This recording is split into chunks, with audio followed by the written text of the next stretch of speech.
On September 13, 2025, London came to a halt, a city known for its relentless pace suddenly frozen in time.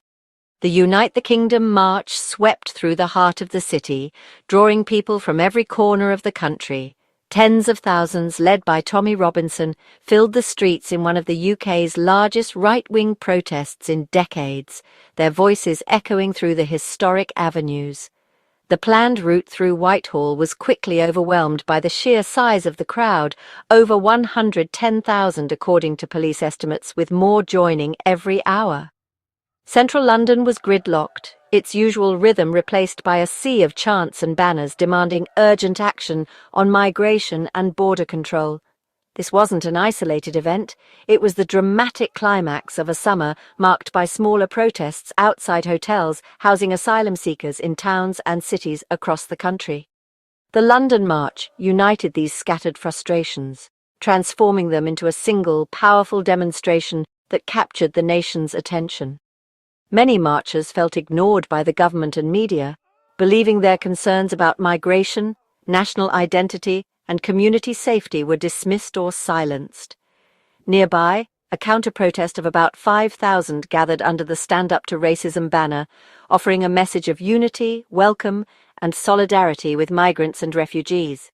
Their presence underscored the deep divisions running through Britain as two visions for the country faced off in the capital.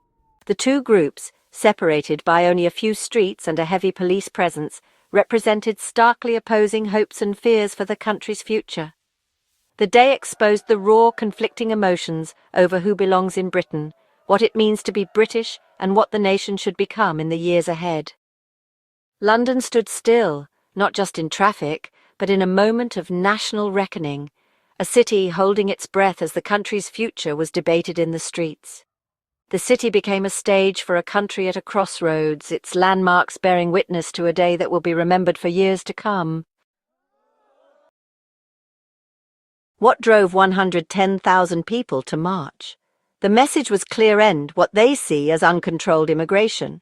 Protesters waved British flags, some donning MAGA hats, echoing global right-wing movements. Chants of "send them home" and "we want our country back" rang out, fueled by fears of lost identity and strained public services. Many felt migrants were prioritised over struggling British citizens, especially during a cost-of-living crisis. The protest was a direct challenge to Prime Minister Keir Starmer's government, demanding British needs come first. Alongside UK flags, American and Israeli flags signalled a broader alliance with international right-wing causes. For these marchers, this was more than a protest. It was a declaration that they would no longer be ignored. They saw themselves as patriots, part of a global fight against open borders and globalism. Their collective shout was meant for London and the world to hear. Despite the scale and initial hopes for a peaceful demonstration, the day was ultimately marred by violence and unrest. Tensions between protesters and police erupted into scuffles, quickly escalating into chaos as emotions ran high on both sides. Bottles and flares flew through the air. Police lines were attacked by angry demonstrators, forcing officers to retreat and regroup. 26 officers were injured, 4 seriously, as parts of central London descended into disorder and confusion, with emergency services stretched to their limits. The violence overshadowed the protest's political message, dominating headlines and shifting public focus away from the original cause. Police made 25 arrests on the day and promised more as they reviewed hours of footage to identify those responsible for the worst of the violence. Over 1,600 officers, including 500 brought in from outside London, were deployed to manage the unrest and restore order to the streets. The city's resources were stretched thin, with other major events happening simultaneously, making the situation even more challenging for authorities. The clashes highlighted the ongoing challenge of balancing the right to protest with the need to maintain public safety and order. For many, the violence was a stark warning of how quickly political anger and frustration can spill over into the streets with lasting consequences. The day's disorder left a lasting mark on the city and the national conversation, raising questions about how such events can be prevented in the future. It was a powerful reminder of the risks when deep divisions in society go unresolved and voices go unheard. London's standstill became a symbol of a society on edge, grappling with its own divisions and the urgent need for dialogue and understanding. To understand the march, you have to understand Tommy Robinson. Born Stephen Yaxley Lennon, he's been a fixture of the British far-right for years, first gaining notoriety with the English Defence League. Robinson brands himself as a free speech crusader, using social media to rally supporters and bypass mainstream media. His message British culture is under threat from Islam and immigration. To his followers, he's a working-class hero. To critics, a dangerous agitator. At the protest, Robinson delivered a fiery speech, calling the event a cultural revolution. His presence drew a massive crowd, but his controversial past keeps many at arm's length, even those who share his concerns. Parties like Reform UK, led by Nigel Farage, keep their distance, wary of his divisive reputation. Robinson remains a polarising force, both a rallying point and a liability for the movement. The day's speeches weren't just Robinson's. Elon Musk, appearing via video, called for a change of government and championed free speech, lending global attention to the protest. Musk's support wasn't new. He's amplified far-right voices on his platform X. For protesters, his endorsement was a major boost. Nigel Farage, though not present, loomed large. His Reform UK party's anti-immigration stance echoed throughout the crowd. Chants targeted Prime Minister Starmer, blaming his government for the crisis. The event became a rallying cry, connecting British grievances to a wider populist movement. While the main march dominated headlines, a smaller counter-protest gathered nearby. Organised by Stand Up to Racism, about 5,000 people rallied for diversity, unity, and compassion. Their banners welcomed migrants and rejected scapegoating. Teachers, students, and activists argued that migrants enrich Britain and work in vital sectors like the NHS. They saw the main protest as an attempt to divide and distract from real issues.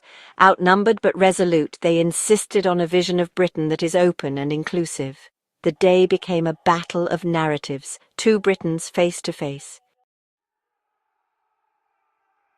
The London protest was the result of migration becoming Britain's top political issue, capturing the attention of both the public and policymakers. Recent polls show migration now eclipses the economy and NHS as the public's main concern, reflecting a significant shift in priorities.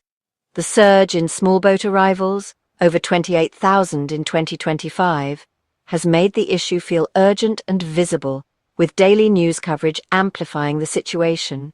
The asylum system is overwhelmed, with a record backlog and thousands housed in hotels at great expense, straining public resources. Protests outside these hotels, from Epping to Birmingham, signalled growing local anger and frustration among residents. Many feel promises to take back control after Brexit have been broken, fueling a sense of betrayal and disillusionment. Reform UK and other parties have capitalised, pushing for tougher policies and stricter border controls. The combination of boat crossings, hotel use and political promises has created a perfect storm, intensifying the debate. Migration is now the flashpoint for national anxiety and political division, with no easy solutions in sight. The London March was the most dramatic expression yet of this simmering crisis, highlighting the depth of public feeling. The issue has become a test of government credibility and public trust, challenging leaders to find effective solutions. Britain's future direction hangs in the balance as the nation grapples with this complex and contentious issue. The Starmer government faces a daunting challenge: an asylum system in crisis. Tens of thousands of asylum seekers are housed in hotels, costing millions daily and fueling public anger. The root problem is a backlog of over 106,000 cases, leaving people in limbo and communities frustrated. Interior Minister Yvette Cooper has announced reforms to speed up appeals and clear the backlog. A new independent body of adjudicators is planned to streamline decisions, but change takes time and pressure mounts daily from all sides. The government must balance humanitarian duty with public demand for control. Every move is scrutinised, with legal and political risks at every turn. The London protest made clear action is needed, fast. September 13th was more than a protest. It was a snapshot of a divided Britain. One side, 110,000 strong, demanded radical change and felt ignored by leaders. The other, smaller but passionate, stood for unity and diversity. The day's violence showed how quickly disagreement can turn to conflict. The two groups, face to face, revealed a nation struggling with identity and belonging. The government is caught in the middle, searching for answers that satisfy no one. The protest forced the country to confront hard questions about immigration and community. There are no easy solutions, only the reality of a society at a crossroads. The echoes of that day will shape British politics for years to come. Britain's future remains uncertain, its divisions laid bare for all to see.